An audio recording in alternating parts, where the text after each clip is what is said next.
Boa noite. Boa noite. Hoje é dia 13 de março, é isso? De 2025. E nós queremos dar sequência ao estudo. E hoje, excepcionalmente, estamos tentando fazer a parte do Alexandre. Estamos tentando a parte do Alexandre. E eu sou suspeito a falar, irmãos, desse estudo bíblico. Eu não sei vocês, mas eu tenho sido muito ajudado.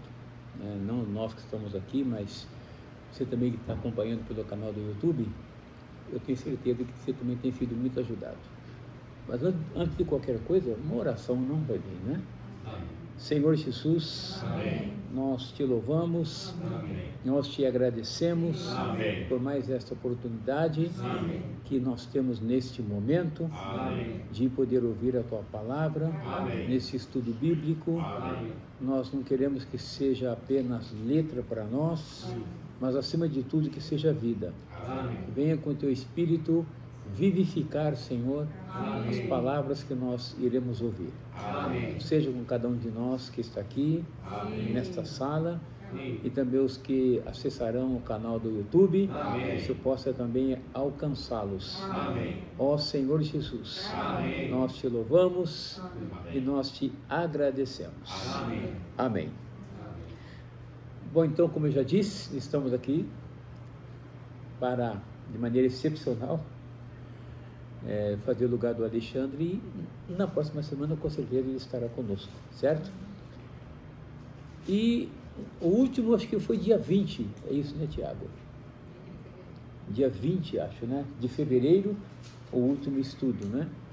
Então, tivemos aí algumas semanas por motivo de força maior, então não foi necessário fazer o estudo, dar sequência. Mas hoje nós queremos dar sequência e na semana que vem vamos ainda continuar. Foi iniciado o capítulo 17 de Atos, é isso? No capítulo 16, Paulo chegou com a sua equipe, Timóteo, né, Silas, na cidade de Filipos, e era uma colônia romana, portanto, quem nascesse naquela cidade tinha cidadania romana. Assim como Saulo era de Tarso, quem também nascia em Tarso também tinha, certo? Tinha esse privilégio. Tanto é que quando ele foi açoitado em Filipos, ele falou: você não pode açoitar uma pessoa, certo? Porque eu sou romano. A pessoa tremeu, né? Aí até o Alexandre compartilhou que tiveram que relaxar a sua prisão. Bom, saindo então de Filipos, lembrar que em Filipos não tinha sinagoga. A imensa maioria lá era de gregos. Então eles falavam o grego, né? E então, saindo de Filipos, eles foram para outra cidade. Quem se lembra? Só para a gente fazer uma breve revisão. Saindo de Filipos, eles viajaram mais ou menos 80 quilômetros e foram para Tessalônica, correto? E Tessalônica era uma cidade muito grande, uma cidade muito importante. E ali já havia vários judeus. Por quê? Porque Paulo foi na sinagoga. Então, para se construir uma sinagoga, era necessário pelo menos 10 judeus. Como Filipos não tinha, então lá não tinha sinagoga. Então, onde Paulo foi em Filipos? Visitar umas irmãs que reuniam-se para orar na beira do rio.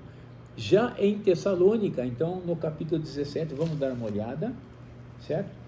Em Tessalônica, então, ele já pôde ir num lugar onde havia sinagoga. No capítulo 17 de Atos, então, diz assim: tendo passado por Antípolis, e Apolônia, chegaram a Tessalônica, onde havia uma sinagoga de judeus. E qual era a função de uma sinagoga? Era um lugar onde os judeus liam a Torá. O que é a Torá? É o Pentateuco. O Pentateuco é formado dos 5 livros de Moisés. Quem pode nos ajudar a falar os 5 livros? Gênesis, Êxodo, Levítico, Números e Deuteronômio. Muito bem, então 5 vem de penta, certo? Então, isso formava a Torá. E era essa Torá que eles liam na sinagoga. Então, sinagoga era o lugar ou um ponto de encontro de judeus, mas não apenas judeus, mas também havia ali os chamados prosélitos, eram os gentios que se convertiam ao judaísmo, ok? E além disso também havia também os piedosos, que eram os gregos, né? Que também eles tinham interesse em adorar a Deus. Isso ocorreu em Tessalônica. E quando Paulo está ali em Tessalônica, olhem só, eles foram atacados. E aí, como Jason havia hospedado Paulo, então Jason acabou apanhando, uma vez que Paulo já havia ido embora. Vamos ler no capítulo 17, versículo 5. Os judeus, porém, movidos de inveja, essa foi uma palavra que foi falada no último estudo, inveja terrível. Nós sabemos também que foi por inveja que Jesus foi entregue pelos judeus aos romanos. Então a inveja é terrível. Voltando no versículo 5.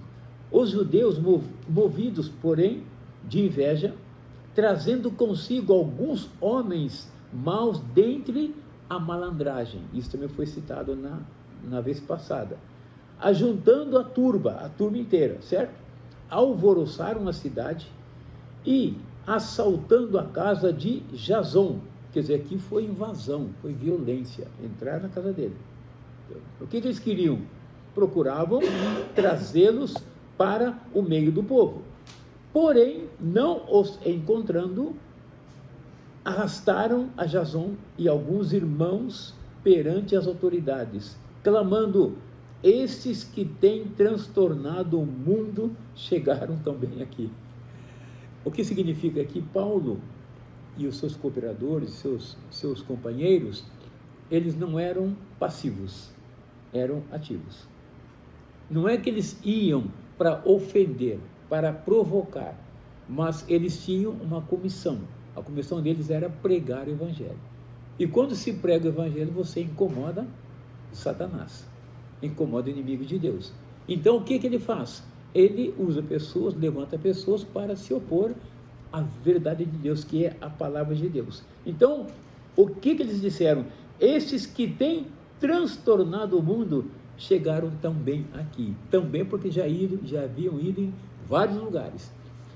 Até a gente costuma dizer que andar com Paulo, naquela época, é correr risco de apanhar, de correr, de fugir, porque onde Paulo ia, havia lá uma turma chamada de judeus que não gostavam de Paulo.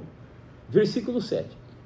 Aos quais Jason hospedou. Então, como Jason hospedou eles, então Jason foi a vítima.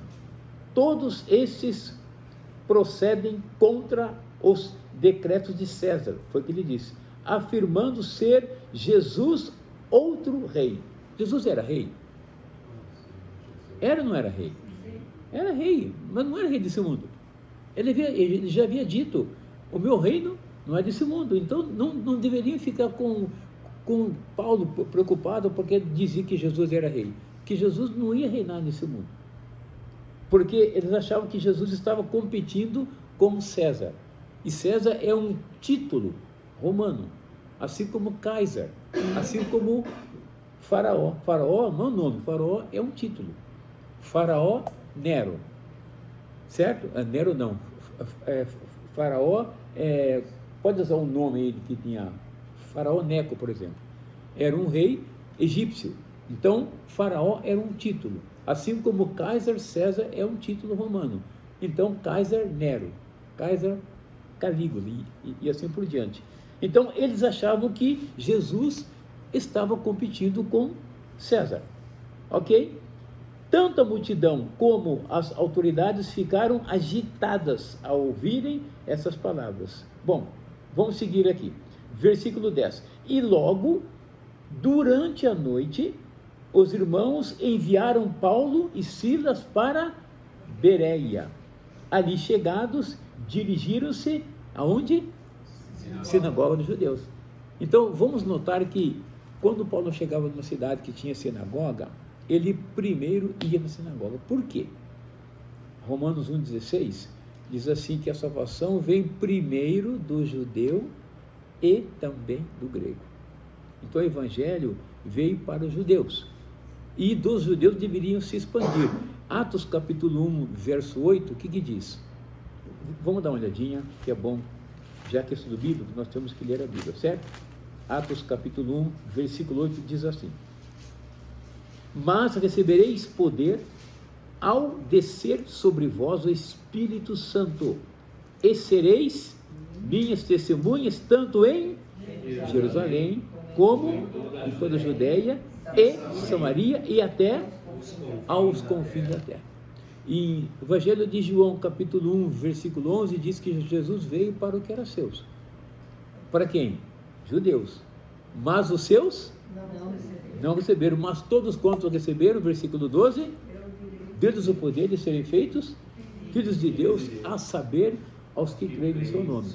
Então nós fomos os que cremos em Jesus. E na Bíblia, crer é receber, certo? Então nós cremos e nós recebemos Jesus. Por quê? Os judeus rejeitaram. E nós fomos enxertados na boa oliveira, porque nós éramos oliveira brava. Sabe coisa brava? Brava. Mas nós fomos enxertados. Se Deus tem o poder para nos colocar nessa oliveira boa, Ele tem esse mesmo poder para nos arrancar fora. Então não vamos nos gabar. Ah, judeu, isso, vocês não são nada. Isso é perigoso. Nós fomos enxertados. E uma vez enxertados, nós temos também o direito de participar da mesma seiva. Ok? Bom, Atos 17, voltando lá para Atos 17. Versículo 11 agora, então, chegados a Bereia. Olhem só. Ora, estes de Bereia eram mais nobres que os de Tessalônica, pois receberam a palavra com toda a avidez, fazendo o quê? Examinando as Escrituras todos os dias, para ver se as coisas eram de fato assim. Com isso, muitos deles creram, mulheres gregas de alta posição, e não poucos homens, certo? No capítulo, nesse mesmo capítulo, voltando um pouquinho, no versículo 4, aqui já em Tessalônica, diz assim: alguns deles, porém, ou foram persuadidos e unidos a Paulo e Silas, bem como numerosa multidão de gregos, e também piedosa, e muitas distintas mulheres. Então, tanto em Tessalônica quanto em Bereia, haviam mulheres de alta posição. Vamos lembrar que Tessalônica é uma cidade importantíssima da Macedônia, certo? Agora, Bereia é uma outra cidade, é uma cidade de montanhas. Era como um recanto de férias. Quem queria descansar ia para esse lugar. Ali tinha ricas fazendas, o pessoal ali era tranquilo, era uma cidade de negócios, havia muito comércio ali, era uma cidade tranquila. Não sei quem pode indicar uma cidade boa para a gente descansar aí. Tem alguma cidade aí? Campo do Jordão, então. É montanha ali, certo? Montanha. E Bereia estava entre montanhas, ok? Bom, olhem só. Interessante aqui, diz assim: eram mais nobres do que os de Tessalônica. O que significa essa palavra nobre? Significa o quê? Que essa cidade, Bereia, tinha um alto índice de alfabetização. Liam muito. Por isso eram mais nobres. Eles tinham hábito de ler as Escrituras. E quando Paulo falava, eles liam todos os dias, examinando as Escrituras para ver se o que Paulo falava era de fato assim. Eles não estavam duvidando da palavra de Paulo, muito pelo contrário. Eles eram mais liberais. Eles não tinham nenhuma objeção com relação ao que Paulo falava. Eles tinham um hábito de ler as Escrituras. O Alexandre falou conosco no último estudo, de que nós também devemos ler e devemos julgar o que nós lemos. Ouvir tudo, retendo o que é bom. Quem não lê, come qualquer coisa. Quando falta o olfato, o cheiro, o que vai acontecer? Você vai comer comida estragada. Ou vai sentir só quando entrar na boca. E se faltar o paladar, então? Aí piorou. Não é isso? Então nós precisamos ser aqueles que degustam, que digerem, que assimilam e desfrutam da palavra de Deus. Então nós precisamos ler a Bíblia todos os dias. Tem um grupo de irmãs que faz isso, não é isso? Todos os dias, às 6 da manhã, estão juntas lendo a Bíblia. Isso é bom. Então, nós, os varões, é bom a gente abrir os nossos olhos, senão a gente vai ficar para trás. Tá certo? Muito bem. Essa cidade aqui, de Bereia, foi uma cidade onde foi pregado o Evangelho. Olhe que diz o versículo 13. Mas, logo que os judeus, da onde? De Tessalônica. Olha que coisa interessante. Souberam que a palavra de Deus, olhem só que coisa interessante, a palavra de Deus era anunciada por Paulo, também em Bereia foram lá excitar e perturbar o povo. Viajaram 80 quilômetros. E naquela época usavam uma rodovia, uma via, chamava Via Egnatia, certo? É uma via muito interessante que foi construída pelo Império Romano por volta do século II a.C., certo? E era, na verdade, uma continuação da Via Ápia. A Via Ápia levava até Roma. E essa Via Egnatia, ela era muito interessante, uma largura de mais ou menos 6 metros. Então, era uma rota comercial. E tinha uma extensão de mais ou menos 1.200 quilômetros. Né? Para a época, é excelente. E essa Via Egnatia, ela era sequência da Via Ápia. A Via Ápia também foi construída pelo Império, né? Bem antes do Império Romano, também no século VI, certo? E essa Via Ápia era conhecida como a rainha das estradas, porque é uma estrada muito importante. A gente vai ver depois no capítulo 28, quando Paulo ele chega em Roma, na sua 4ª viagem, ele fica na ilha de Malta, depois ele desce até Puteoli, depois ele desce ali na Praça Ápio, indicando que essa Praça Ápia está no curso dessa rodovia Ápia, certo? Falando então dessa Via Egnatia, ela é uma via importante. Então eles tomaram essa rodovia para sair de Tessalônica para ir até Bereia, assim como de Filipos para ir até Tessalônica. E olhem só, eles eram contra o que Paulo falava. O que Paulo pregava? Palavra de Deus. Então contra quem eles estavam lutando? Os judeus? Deus. E é por isso que Paulo fala no capítulo 13, né, logo um pouco no começo do seu ministério, ele foi para os judeus, e os judeus não quiseram, rejeitaram Paulo. Então Paulo sacudiu o pó dos pés, falei, eis que agora volvemos para os gentios. Já que vocês não querem, eles querem. E os gentios deram muitas glórias a Deus. Que tal nós ficam mantidos aí no capítulo 17 e vamos lá voltar um pouquinho para o capítulo 13, versículo 47 e seguintes. Porque o Senhor assim nolo determinou, eu te constituí para a luz dos gentios, a fim de que sejas para a salvação até os confins da terra.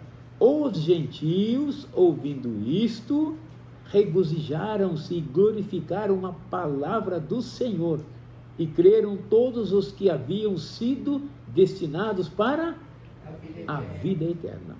E divulgava-se a palavra do Senhor por toda aquela região. Olha o versículo 50.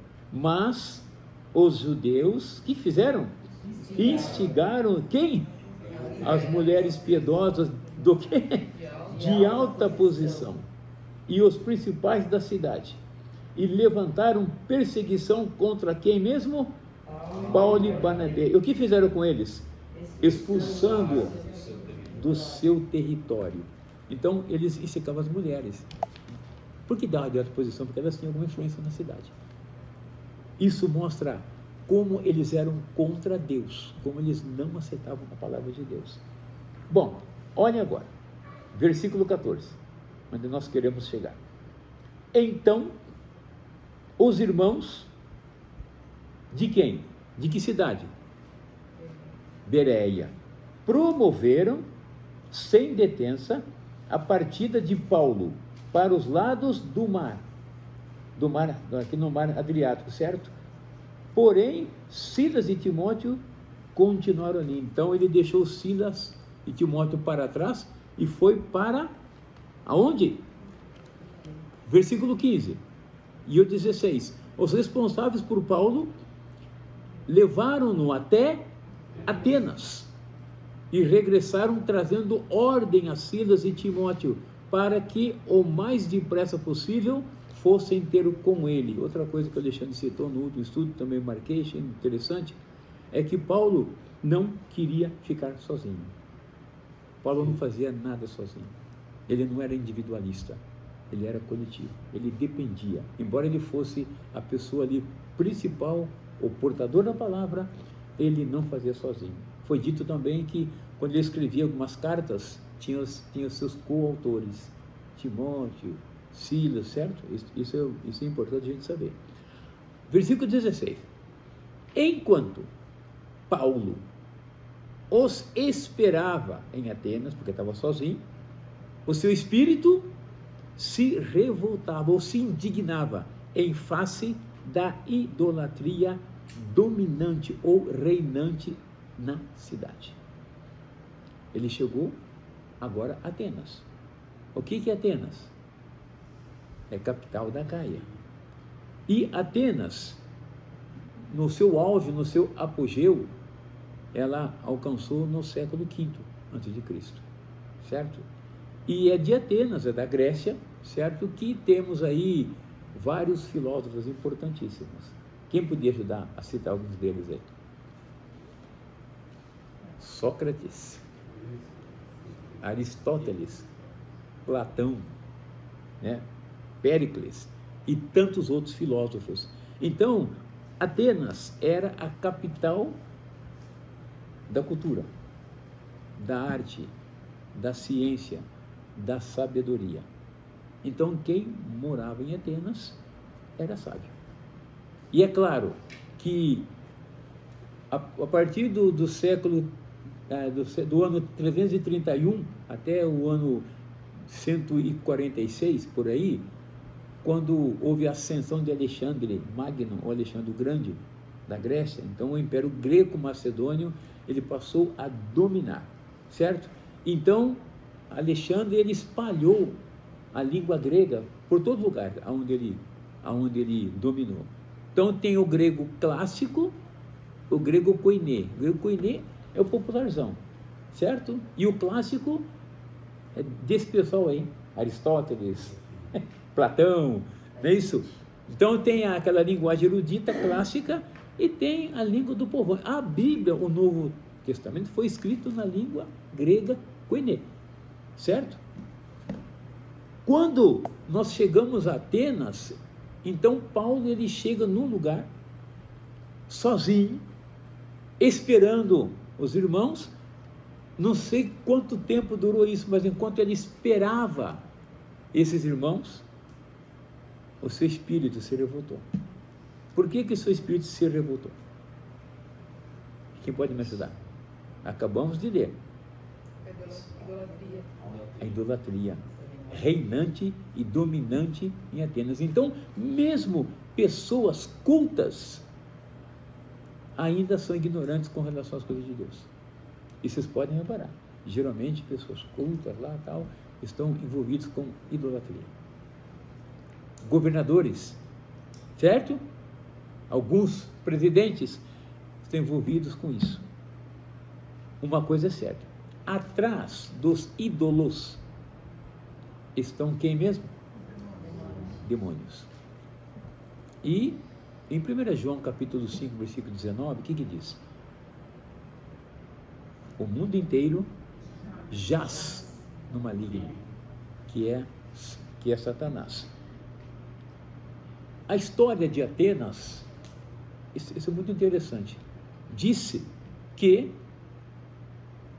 parece que tinha mais ídolos do que gente. Até tem um chamado Petrônio, um sátiro, né? Um crítico.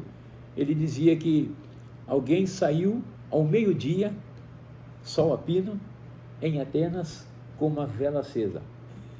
Assim, você faz com essa vela acesa? Estou tentando achar um homem, porque em cada esquina tem um ídolo.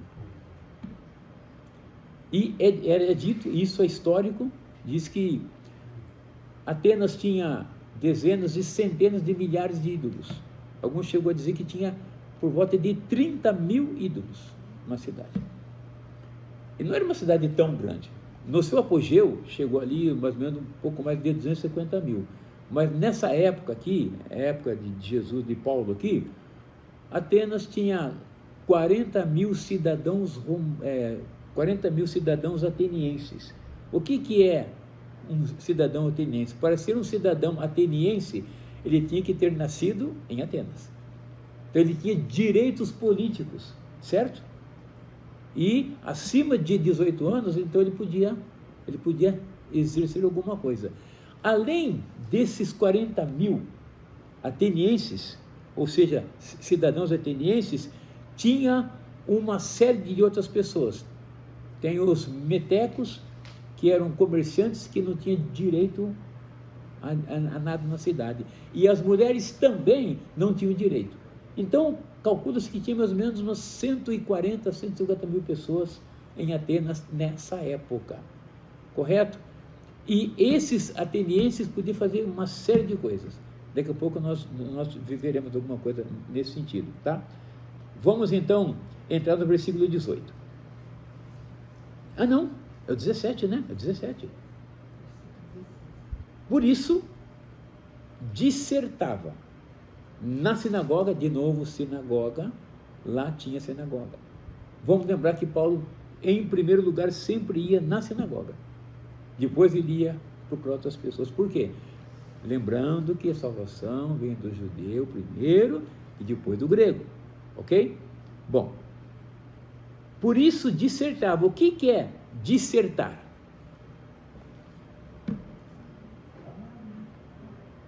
É explicar com exatidão, convencendo as pessoas. Então, quando Paulo falava com propriedade. Paulo sabia o que estava falando. Ok? Olhem só. Por isso dissertava na sinagoga entre os judeus. E os gentios piedosos, que eu falei há pouco, né? Também ele ia na praça todos os dias, entre os que se encontravam ali.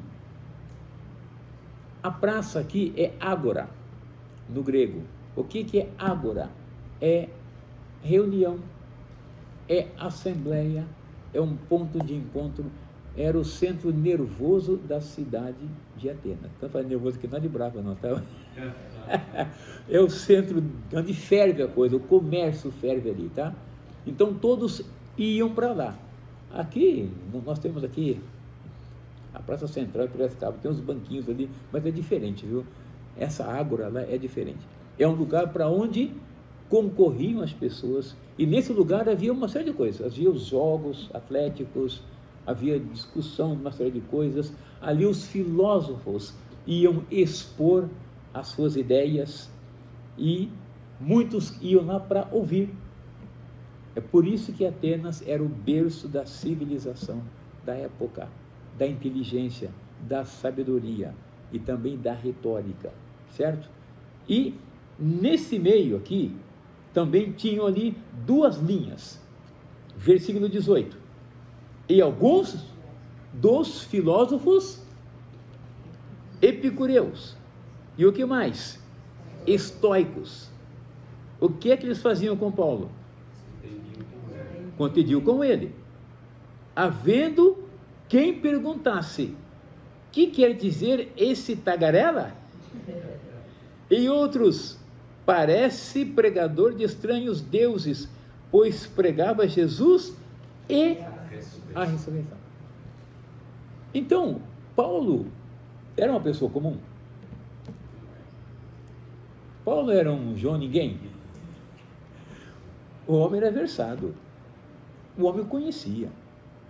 E a gente vai ver que sempre quando ele escrevia uma epístola para uma igreja, ele sempre usava uma metáfora, uma alegoria, uma ilustração do momento. Então ele usava sempre exemplos, indicando que ele não estava desatualizado das coisas. E quando Paulo ia nesse lugar, e as pessoas ali expunham suas ideias, ele também colocava as dele. Só que a ideia de Paulo era de Jesus e a ressurreição. Para eles que já tinham tantos deuses, Jesus era mais um Deus. E a ressurreição, outro Deus. Olha só, tinha uma deusa lá chamada Anastácia, que fala da ressurreição. Então, achar que está falando de Anastácia.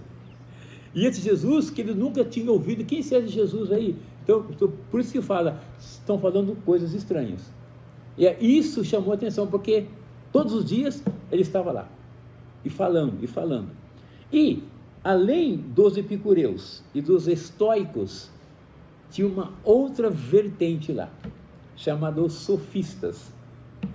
O que é o sofista? Os sofistas são pessoas, vejam bem, que ganhavam a vida falando. Ainda acontece em algumas cidades.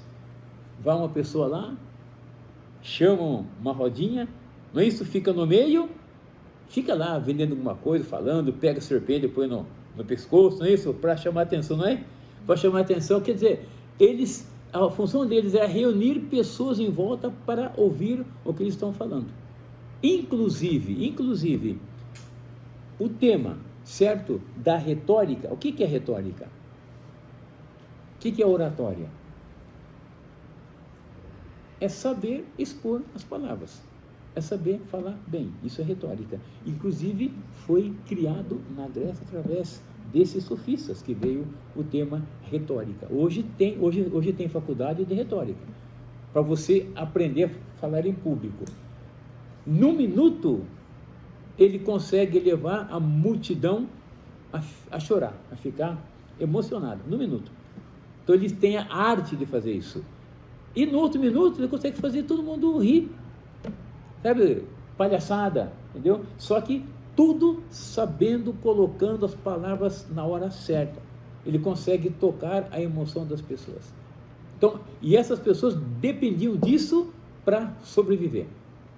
Depois que eles falavam, pegar o chapéu e passava assim, para a pessoa colocar dinheiro dentro, entendeu? Então, se eles não fossem bons, ele voltava para casa com fome. Iam comer o quê? Então, eles se esmeravam para aprender a retórica, para como conseguir dominar a massa. E hoje não tem cursos assim, que domina a massa? Tem, entendeu? Por quê? Isso tudo veio da Grécia. Veio dessa turma aí que são chamados sofistas. Então, além dos sofistas, tinha os epicureus e tinha os estoicos. Agora, vamos ver quem eram os estoicos. Antes dos estoicos, vamos ver antes quem eram os epicureus. Esses epicureus, chamados de epicuristas, eles eram seguidores de Epicuro, que apareceu ali por volta do ano 341, juntamente com outro também, que são os estoicos. Então, esse Epicuro era um outro filósofo. E para ele, o que era o mais importante? Ele não cria em Deus. Deus não existe. Então, o que fazer? Vamos comer e beber? Vamos levar a vida como nós podemos? Porque não tem Deus mesmo. Eles não criam que depois da morte tinha um julgamento. Certo? Vocês querem ver? Segurem aí Atos 17 e vamos para Filipenses capítulo 3. Paulo falou que em Filipos também já havia lá esses epicureus. Em Filipos, no capítulo 3 de Filipenses, versículo 18. Pois muitos andam entre nós, olhem só, dos quais repetidas vezes eu vos dizia, e agora vos digo, até chorando, que são inimigos da cruz de Cristo. Inimigos. O destino deles é a perdição. O Deus deles é o ventre. E a glória deles está na sua infâmia, visto que só se preocupam com as coisas terrenas. Então, a vida desses epicureus era uma vida de licenciosidade, sensualidade, orgia, bebedeira, comida. Eles viviam para comer. Uma coisa é você viver para comer, outra coisa é você comer para você viver. Certo? Então, tudo que queriam fazer é comer. Então, ele falava, vamos comer e beber, porque amanhã vão morrer mesmo. Então, onde estava o Deus deles? No ventre. Comer. Eles só se preocupavam com as coisas materiais e não estavam nem aí com as coisas espirituais.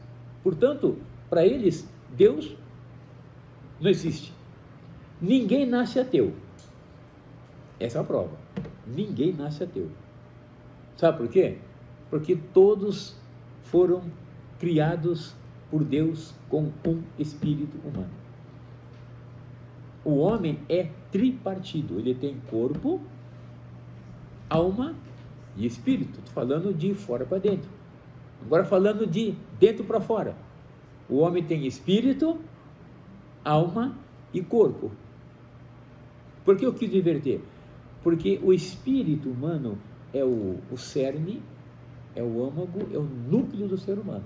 É o fator existencial humano. O espírito é o centro do homem. Por quê? Por que Paulo se revoltou no seu espírito? Porque ele era sensível ao espírito. E o espírito tem algumas partes importantíssimas. Tem a consciência. A consciência, ela tem a função de fazer o quê? Aprovar ou reprovar o que nós fazemos. Você vai no supermercado, você compra alguma coisa, você recebe um troco a mais.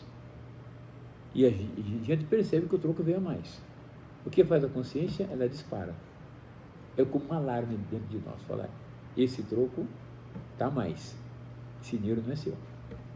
Agora, quando a pessoa tem a consciência cauterizada, isso é passar um ferro quente, tornando-a insensível, ele vai tentar subornar a consciência.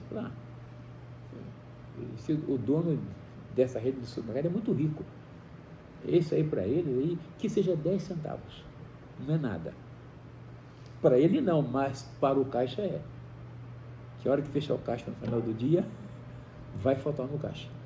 E quem é que vai ter que pagar? O caixa. Não é o dono. Ele recebe o dele. Mas o caixa é que tem que pagar. A consciência acusa. E quando a consciência acusa, então o que tem que fazer? Brilhou. Opa, o dinheiro não é meu. Eu vou devolver o que não é meu. Essa é a função da consciência.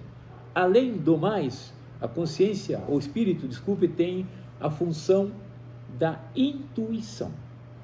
O que é a intuição? Alguns chamam de o sexto sentido. A intuição é uma percepção que nós temos das coisas espirituais, que não depende de coisas visíveis. Uma coisa, eu vejo uma coisa, eu vejo, algo está errado. Eu estou vendo.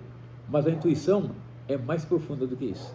Jesus estava falando e alguns estavam arrazoando.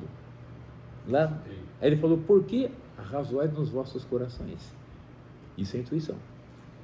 E outro item da consciência, do espírito, além da consciência e da intuição, é a adoração. O espírito tem uma parte que chama-se adoração. No espírito nós conseguimos adorar a Deus e servir a Deus. Tá certo?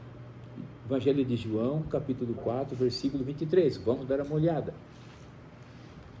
Aqui nós vamos ver a função do espírito. Evangelho de João, capítulo 4, versículos 23 e 24. Mas vem a hora, e já chegou, quando os verdadeiros adoradores adorarão o Pai em espírito e em verdade, porque são estes que o Pai procura para seus adoradores. 24. Deus é Espírito e importa que os seus adoradores o adorem em espírito e em verdade. Então, a adoração é um item do Espírito. Que Espírito? Espírito humano. Quando Paulo ficou ali revoltado no seu espírito, em Atos 17, o espírito de Paulo estava habitado pelo Espírito de Deus. Esse é chamado de o Espírito regenerado. Todos os seres humanos nascem com Espírito, sim ou não? Nascem. Gênesis capítulo 2, versículo 7. Quando Deus modelou o homem do pó da terra, Ele soprou nas suas narinas o fôlego de vida. No hebraico, sopro aqui é Neshama. Esse sopro saiu de dentro de Deus e entrou nas narinas daquele boneco de barro. Aí, quando entrou nele o sopro de Deus, que é o Neshama, que é o Espírito, aquele boneco viveu. Surgiu um elemento chamado alma vivente, tá certo? Então, por que aquele boneco passou a ter vida? É porque o Espírito de Deus entrou nele. Então, o corpo humano feito do pó da terra, barro, é biológico, é físico, veio do pó e ao pó retorna. Quando alguém morre, o corpo volta para o pó e some na terra, porque todos os elementos que há na terra e na água também tem no nosso corpo físico. Você pode citar alguns aí? Ferro, chumbo, antimônio, o que mais? Enxofre. Tem tanta coisa que está na terra, tudo que está na terra está aqui no nosso corpo físico, porque viemos com o nosso corpo biológico veio do pó. Mas o que entrou no homem é algo imaterial, é imortal, que é o espírito humano que saiu de dentro de Deus e entrou naquele boneco de barro. Então, esse espírito humano está em todo ser humano. Se eu fizer aqui uma pergunta, quantas partes tem o corpo humano? Qual seria a resposta? 3. 3, quais são? Cabeça, tronco e membros. Cabeça, tronco e membros. Tá. E eu vou dizer, outra pergunta, quantas partes tem o ser humano? Tiaguinho?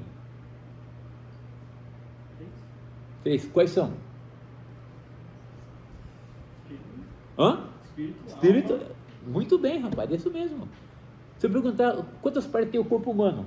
Cabeça, tronco e membros. Mas se eu perguntar quantas partes tem o ser humano, que é você, que sou eu.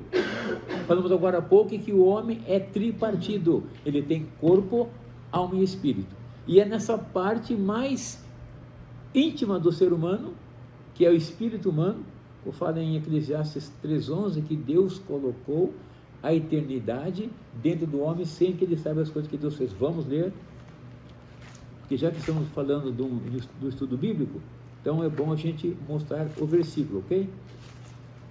Eclesiastes, no capítulo 3, versículo 11.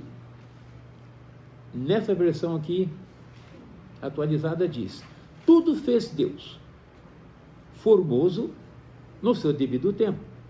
Também pôs a eternidade no coração do homem, sem que este possa descobrir as coisas que Deus fez desde o princípio até o fim. Então, é nesse espírito humano de Paulo regenerado, isto é, habitado pelo Espírito de Deus. Vamos ler mais um versículo para a gente provar que o nosso espírito humano, ele tem o Espírito de Deus. Romanos capítulo 8, versículo 16.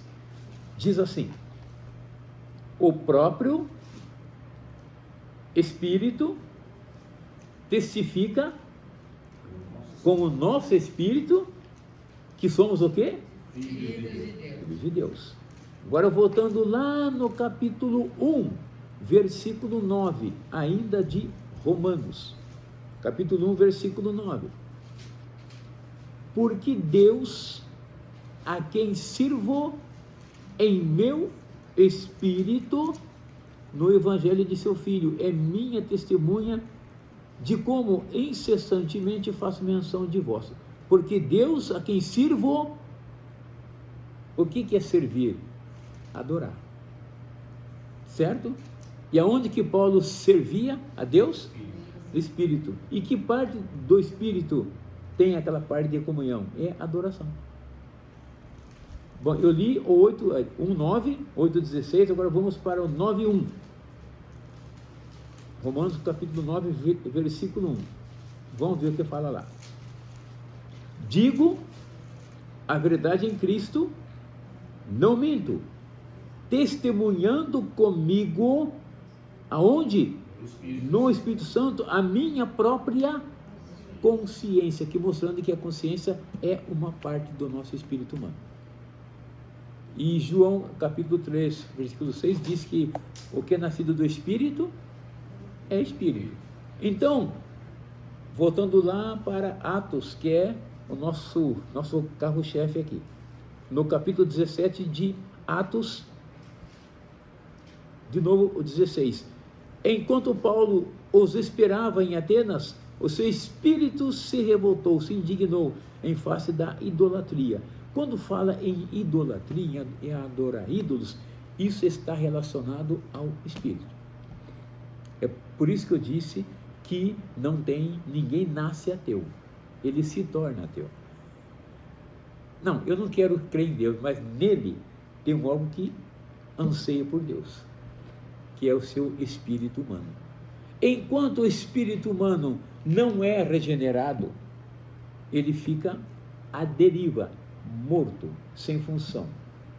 Efésios 2:1 que diz: estávamos mortos nos nossos delitos e pecados. Morto no quê? Eu estou andando, estou vivendo, estou fazendo um monte de coisa. Onde que estou morto? No espírito, porque o espírito morto fica sem função para Deus. Quando o nosso espírito é vivificado, Romanos 8:10 diz que o nosso espírito é vida por causa da justiça. Nesse momento, o nosso espírito humano, quando nós nos arrependemos, quando cremos em Deus, nesse momento o espírito é vivificado, é regenerado e torna-se então a habitação do Espírito Santo. Aonde habita hoje o Espírito Santo? No nosso espírito humano. E Paulo estava nesse espírito, é por isso que ele ficou indignado. Será que Deus estava contente também com Atenas? Com tantos e tantos ídolos? O ídolo, ele toma o lugar de Deus. O ídolo substitui Deus na nossa vida. E Deus tem ciúmes. Deus tem muitos ciúmes. Deus não quer dividir sua glória com ninguém e não quer também nos dividir com ninguém. Deus tem ciúmes de nós. E é por isso que Ele nos criou para Ele, para contê-lo e para expressá-lo. Só que aqui nós temos pessoas que não nasceram como ateus, mas se tornam ateus, no caso, esses epicureus aqui, que fala no versículo 18, voltando lá. E faltou falar dos estoicos, certo? Falamos dos sofistas, falamos dos epicureus. Epicureus são seguidores de Epicuro, que tinha aquela questão que não cria em Deus, que vão comer e beber porque vai morrer mesmo, e não tem nada depois da morte. Tem, todos nós vamos ter que comparecer diante de Deus, certo? E tem esses estoicos. Quem são esses estoicos? São os seguidores de Zenão. Não é Zelão, é Zenão, tá? E esses estoicos aqui, que vieram que seguem Zenão apareceram mais ou menos na mesma época de Epicuros, certo? Só que esses aqui são um pouco mais clássicos, esses estoicos aqui, esse Zenão. Ele tinha uma filosofia que o corpo é matéria e é má. É mau, o corpo é mau e a matéria é má. Então não tem como Deus se unir à matéria. Então, o que tem que fazer? Tem que buscar uma maneira de autocontrole. Então tinha umas escolas lá, certo? Algumas assim, de sociedade secreta, que tinha os iniciados. Entrava nesse lugar, certo? É uma seita mesmo, certo? E alguns aqui conseguiam atingir um certo grau que eles não sentiam dor. afligiam a alma, porque já que o corpo é matéria, não vale nada, então vamos viver uma outra vida, certo? Só que eram panteístas. O que é panteísmo? Você sabe, Rô? Panteísmo, que tudo é Deus. O sol é Deus, a árvore é Deus, uma folha é Deus, certo? Salmo 19 diz que os céus proclamam a glória de Deus e o firmamento anuncia a obra das suas mãos, certo? Então os céus mostram que Deus é criador, certo? Mas uma coisa é Deus criador, outra coisa é a criatura. Não tem nada de falar que Deus é a criatura. Ah, Deus é essa folha aqui. Não, isso aqui representa Deus como criador. Então, ao invés deles adorarem a Deus, o que faziam? Folha, criatura. Não tem pessoas que abraçam a árvore e fazem adoração, né? A mãe natureza. Não, e vive em função disso. E começa a viajar e ver o céu, mas que coisa linda, ai Deus ali, ai Deus ali. Imaginação. Imaginação. E Satanás é bom nisso. O que é um ídolo? Imaginação. Que é criada na mente dos homens e eles imaginam Deus como aquilo. E se eles imaginam Deus como aquilo, eles imaginam Deus para ser o seu servo. Deus quer isso, Deus quer aquilo, faça isso, e chegam a ponto de dar ordens para Deus. Deus, eu determino. Eu quero isso. Eu já vi coisas. Pessoas dizerem que andando numa rua, de repente uma casa muito bonita, numa cidade, não vou citar o nome, e colocou a mão na casa assim, orando, Senhor, essa casa é minha. Puxa vida. Se o dono da casa visse isso, ia dar B.O. A casa é minha, eu comprei. Agora veio o fulano aqui falar que a casa é dele.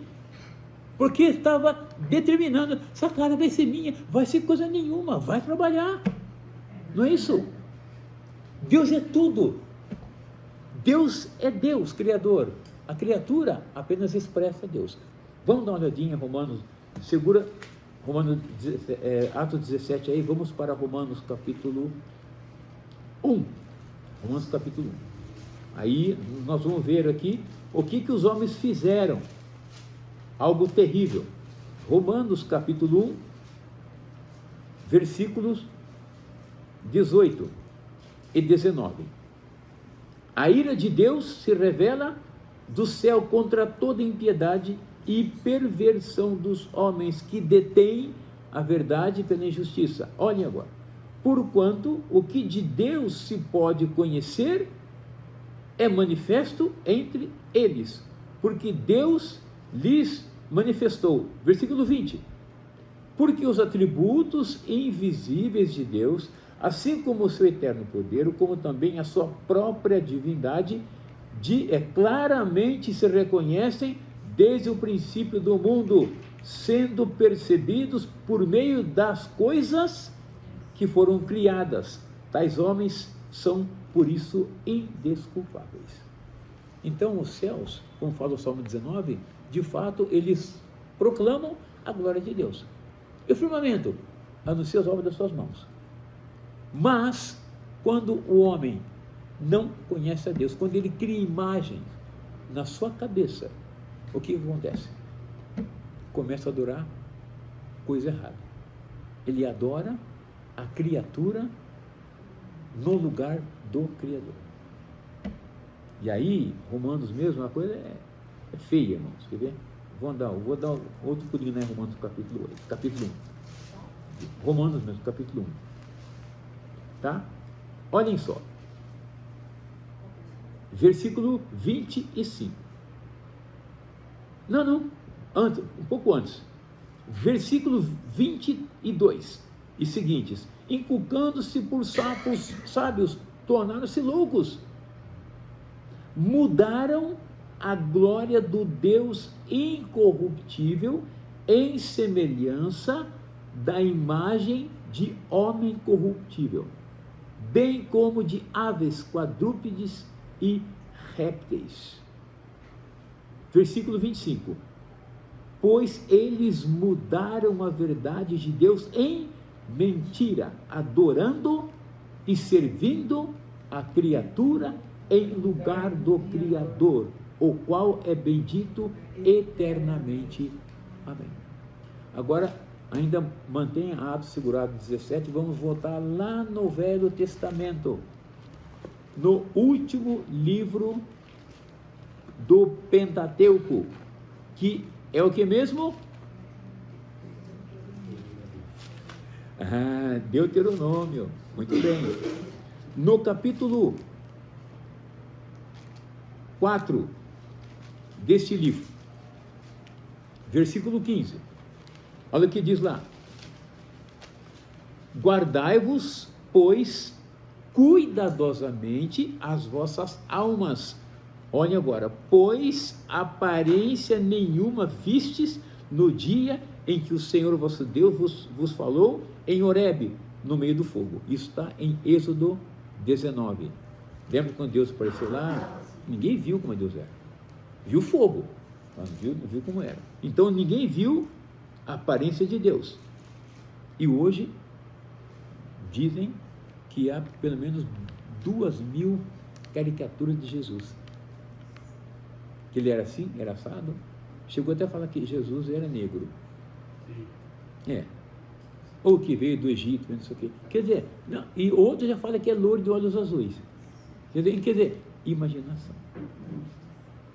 Mas o Senhor... De acordo com Isaías 53, não era mesmo, né?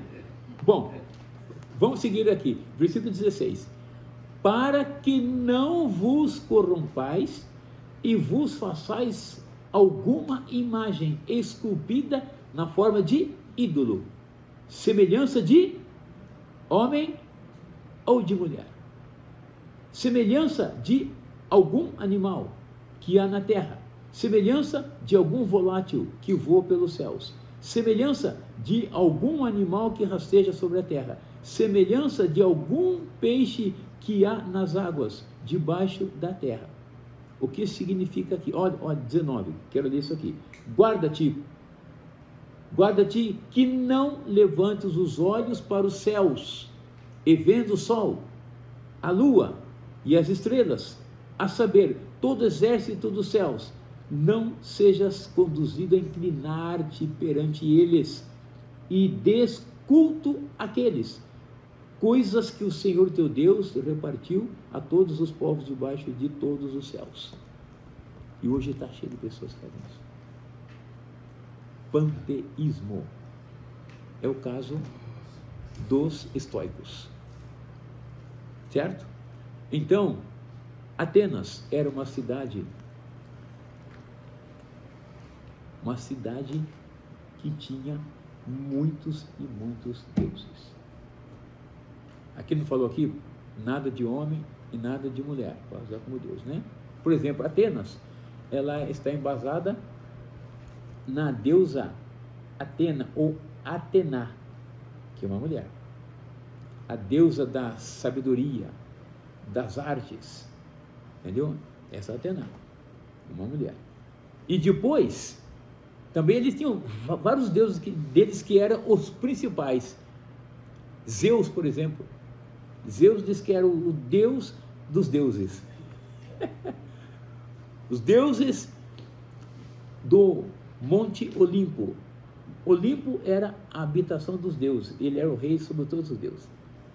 Aí tem Zerá, tem Hermes, tem Ares, e tem o Poseidon, certo? Que é o deus dos mares. Uma série de coisas aí. Então, esse Deus diz que era o Deus de tudo. Isso estava em Atenas. E são os principais, viu? Essa mitologia foi criada pelos filósofos? A Grécia. A Grécia. E na época de Paulo, no primeiro século, vamos lembrar que lá em Daniel capítulo 2, não vamos ler por causa do tempo, lá fala da estátua, a grande estátua humana, certo? Que o rei Nabucodonosor viu. Ele viu, mas ele não entendeu nada. E chamou sábios para explicar. Ninguém sabia explicar. Foi bom. Então todos os sábios vão morrer. Aí foram avisar o Daniel. Daniel era sábio. Só que ele tinha a resposta do Deus dos mistérios. Aí foram chamar Daniel, falou, me dê um tempo. Foi lá conversar com seus 3 companheiros. Oraram, e Deus lhe deu a revelação. Daniel contou o sonho de Nabucodonosor. Você viu isso.